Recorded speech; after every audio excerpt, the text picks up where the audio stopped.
pangalan ng Diyos. Pinakain niya ang napakaraming tao sa pamamagitan ng 5 tinapay at 2 isda. So yun yung himala na ginawa ni Jesus, na kung saan ang mga tao ay namangha sa himalang yun. Amen. Kasi nga si Jesus Christ, patuloy siya nagtuturo sa mga tao at pinapagaling niya ang mga may sakit, may mga karamdaman. At dumating sa time na kung saan ang mga tao nakita ng Panginoon napakaraming tao. Kaya nga, nung nakita niya mga maraming tao, naawa siya, nahabag. Kasi nga, sabi nga ng salita ng Diyos doon sa Mark, sabi niya doon, Mark chapter 9.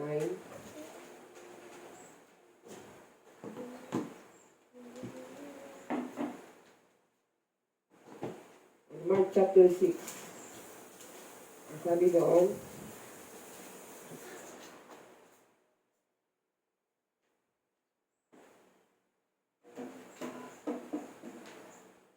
paglunsad ni Jesus, sa Mark 6:34, paglunsad ni Jesus, nakita niya ang napakaraming tao. Nahabag siya sa kanila sapagkat para silang mga tupang walang pastol. Yan. So nakita ng Panginoon yung sitwasyon ng mga tao, nahabag siya. Amen? At nung time na ang mga tao, kailangan na nilang makakain, tinanong ng Panginoong Jesus ang isa sa mga alagad, meron ba kayo diyang, ang sabi pala ng Panginoon, saan tayo bibili ng tinapay para makakain ng mga tao? Ngayon, kaya tinanong niya ng Panginoon kasi gusto niyang itest si Felipe kung hanggang saan yung kanyang pananampalataya. At ang sabi ng isa sa mga alagad, meron po ditong isang bata na meron siyang dalang 5 tinapay at 2 isda. Ngunit, paano yan sasapat sa 5,000 tao? Amen. Kaya nga sabi ng Panginoon sa kanila, sige, umupo kayo. At nang umupo ng mga tao, ipinagpasalamat ng Panginoon yung 5 tinapay na yun at 2 isda. At dahil sa pagpapasalamat ng ating Panginoong Hesus, yung 5 tinapay at 2 isda, nag-multiply. Napakain niya ang 5,000 kalalakihan. At hindi lang kalalakihan ng mga nandoon. May mga babae rin, may mga bata. Nandoon makikita natin na dahil sa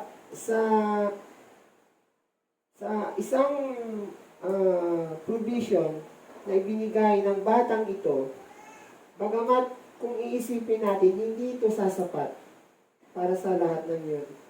Si Lord, alam niya kung ano yung kanyang gagawin eh.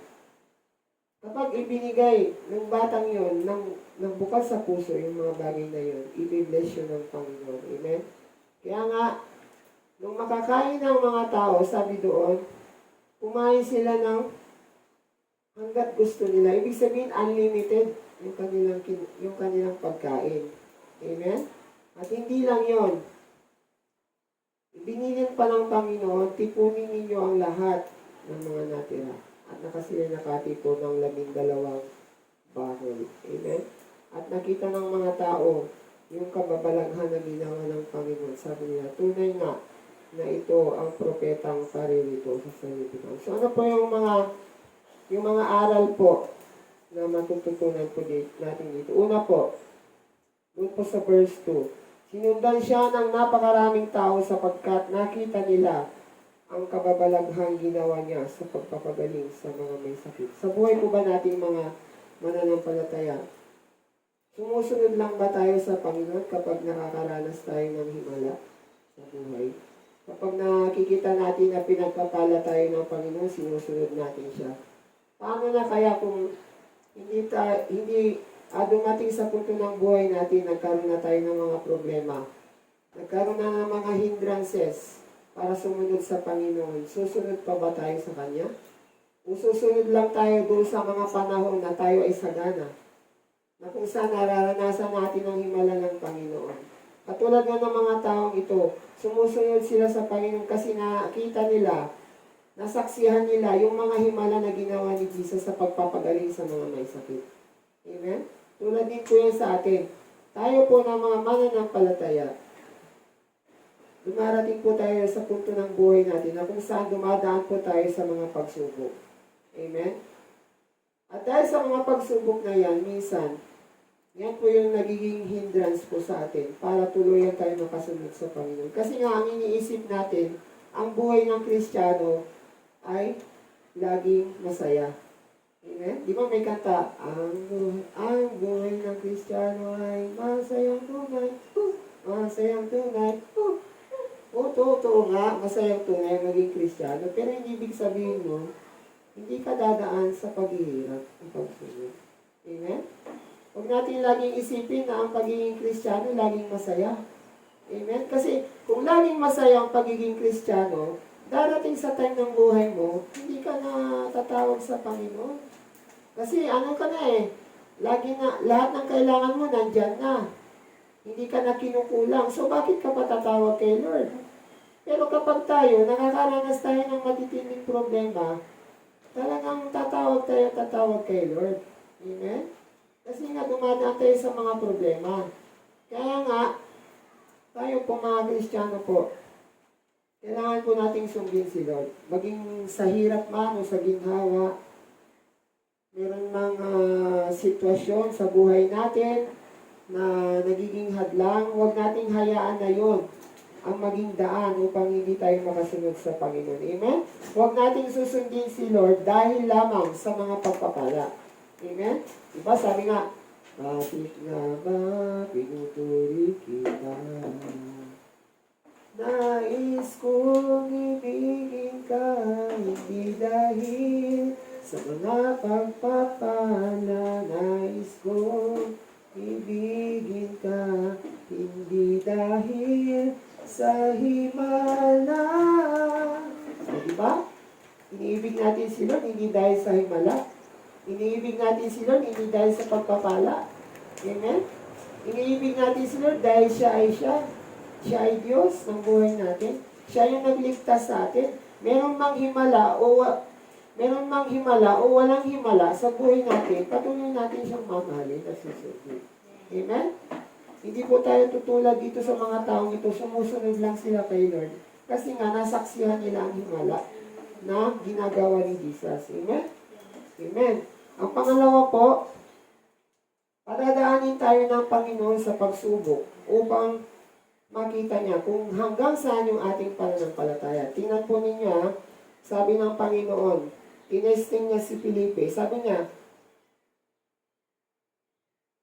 tinanong niya si Felipe, sabi ni Jesus, saan tayo ngayon bibili ng tinapay para makakain ng mga tao nito?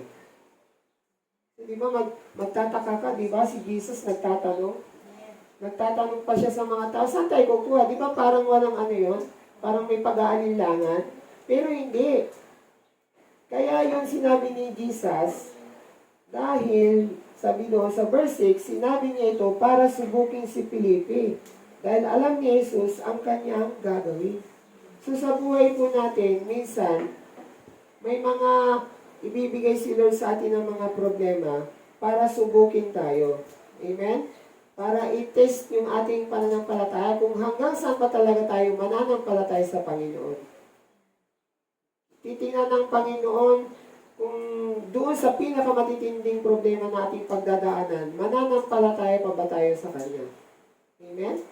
Kapag nandoon tayo sa pinakagipit na sitwasyon ng buhay natin, na kung saan walang-wala na talaga tayo, maaasahan na iba. Doon ngayon makikita ng Panginoon, mananampalataya pa ba tayo sa Panginoon o hihiwalay ba tayo sa Kanya? O hindi na tayo magtitiwala sa Panginoon. Amen? Yun po yung purpose kung bakit tayo may mga problema sa buhay. Yun po yung purpose kung bakit tayo kailangan padaanin ng Panginoon sa pagsubok. Dahil nga, ang ating pananampalataya ay higit pa sa ginto. Amen? Ito'y pinapadaan sa apoy ng pagsubok upang malaman kung talagang ito'y totoo. Amen. Hindi malalaman ng Diyos kung totoo yung pananampalataya natin kung hindi tayo dadaan sa mga problema. Amen? Kaya kailangan nating dumaan sa matitinding problema na kung saan nandun na talagang down na down na down na down ka na. Amen? Naranasan naman natin yun. Yung nagkaroon tayo ng mga pagsubok na talagang halos down na tayo, wala na tayong maaasahan, walang nagpapalakas sa atin, walang nag-i-encourage sa atin, bagkus lahat, dinidiscourage tayo. May purpose po yun kung bakit nangyayari sa atin ang mga bagay na yun. Amen? Upang sa gayon, matest yung ating pananampalataya sa Panginoon. Amen? Pangatlo po, sa gitna po ng pagsubok, yun lang bang sitwasyon na nakikita natin sa kapal? Nagiging negatibo po ba tayo doon sa mga nakikita natin, mga bagay-bagay sa kapaligiran? Imbis na tayo ay manampalataya sa ating Panginoon. Kasi nga, dito po sa verse 9, sabi doon, sabi ni Andres, na kapatid ni Simon Peter, sabi niya, mayroon dito isang bata, meron siyang dalang 5 tinapay, na si Bada, 2 isda. Di ba, ganda? Ganda ng pasok eh. Lord, meron dito 5 tinapay, may 2 isda. Pero ang sumunod, negative. Sabi niya, ngunit, gaano ba ito sasapat sa ganyang karaming tao? Di ba?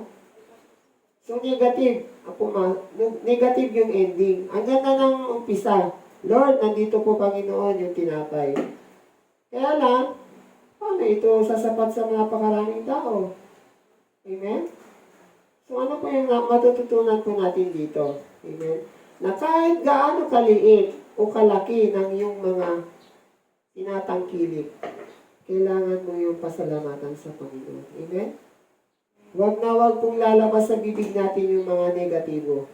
Na porket konti na lang yung natitira sa atin, Lord, paano pa ba ito sasapat sa buong linggo ko, sa buong isang buwan? Konti na lang yung nandito ko, konti na lang yung pagkain, konti na lang yung pera ko. Amen? Dapat po maging positive po tayo sa ating pananaw. Amen? Na kahit gaano ka konti, yung isang bagay, kapag ito inalay mo sa Panginoon, imumultiply niya yan. Amen? Katulad nga ng ginawa ng batang ito. Inalay niya yung kanyang 5 tinapay at 2 isda. At ano po ang nangyari doon sa binigay ng batang yun? Bless yun ni Lord. Amen? Pinarami niya yung 5 tinapay at 2 isda. Isipin ninyo, kung gagawin natin yan sa ating kapanahunan, sasapat ba yun? Tatanungin ko kayo, sasapat ba yung 5 tinapay, 2 isda sa 5,000 tao? Paano mangyayari yun? Kung sa sarili nating pananaw, kaya ba nating maabot ng isip natin kung paano yun kakasya? Hindi. Hindi natin kayang maabot ng isip natin yun. Pero ibang kaisipan kasi ni Lord eh. Sabi nga ng salita ng Diyos, my ways are not your ways. My thoughts are not your thoughts. Ang aking kaisipan ay mataas, higit pa sa langit. Ang aking kaparaanan ay higit na mataas pa sa langit. Amen? Ang kaparaanan ng Diyos, hindi natin yan maiintindihan. Amen? Sa ating sariling pananaw, hindi natin mauubos maisip, paano nangyari yun? Ikaw, Martin, naisip mo ba, paano kakasya yung 5 tinapay, 2 isda sa 5,000 tao? Na meron pang, lalaki lang yun ha, ay yung pang mga bata. Paano kakasya yun? Sa isip mo lang. Kakasya ba yun? Hindi. Pero yun yung sa isip mo. Yun yung sa isip natin bilang tao. Pero, kay Lord, hindi. Bagamat konti yung bagay na yun, dahil yun ay kanyang pinagpala, nag-multiply yun. Amen? Nagkaroon ngayon yun ng door para ma-bless ang mga tao. Alam po ninyo, sa mga bagay na binibigay natin para kay Lord, binibless siya ng Panginoon.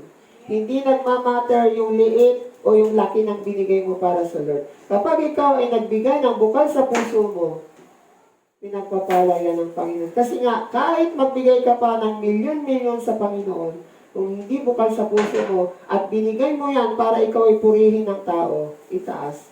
Walang kabuluhan yung ibinigay mo para sa Diyos. Pero kahit gaano kaliit ang yung binigay, kahit na gaano kakonti ang yung binigay para sa Panginoon. Kapag yan ay ginawa mo dahil mahal mo si Lord, pinagkapala yan ng Panginoon. Amen? So yun po yung isa po nating matututunan doon. At ang susunod po matututunan natin, sa lahat ng mga blessing na binibigay sa atin ni Lord, huwag natin itong sasayangin. Amen? Kasi nga sabi doon, sabi ni Jesus, tipunin ninyo ang lumabis para hindi masayang. Amen? So sa atin po, kapag may blessing si Lord, huwag nating sasayangin. Amen? Huwag nating itatapon. Di ba? Pag may binigay, halimbawa sa atin, yung real life, pag meron tayong pagkain, kung ano lang yung kaya natin kainin, huwag tayong kukuha ng lalabis sa hindi naman natin kaya. Yan ang realidad ng buhay na sinasabi ko. Kasi si Jesus, doon sa mga natira ng mga tao, pinapulot niya pa yun. Ibig sabihin, ang blessing ni Lord, huwag nating sasayangin. Amen? Tayo bilang Kristiyano, minsan, kumakain tayo ng mga pagkain, nagtitira pa tayo, hindi naman natin kayang kainin. Sige lang tayong kakuha. Totoo, di ba? Yun ay pagtatapon ng biyaya ng Panginoon. Amen? Kaya nga, kung hindi natin kayang kainin ng isang bagay, huwag nating kukunin. Amen? Kung ano lang yung kaya natin kainin, yun ang ating kukunin. Kasi nga si Jesus, ayaw niya na ang kanyang biyaya ay itinatapon. Ang gusto ng Panginoon, pag meron siyang biyaya sa atin, pahalagahan natin yan. Amen? Huwag nating sasayangin kasi nga siya nga mismo yung natira ng mga tao, pinaipon niya pa sa mga alagad. At nakaipon pa sila ng 12 tiklis. Biruin niyo yun, si Jesus, marunong siyang manghinayang. Siya nga na nga nagbibigay ng provision sa atin, marunong pa siyang manghinayang Di dapat, ganun din sa atin. Marunong tayong manghinayang sa pagpapala. Hindi tayo yung nagtatapon ng biyaya. Amen? Kasi si Jesus, nagbigay siya sa atin ng example na yung pagpapala na ibinibigay niya sa atin, huwag nating sasayangin. Pahalagaan natin yun dahil si Lord, marunong siyang magpahalaga doon sa mga biyaya na yun na patuloy niyang ibinibigay sa atin. Amen?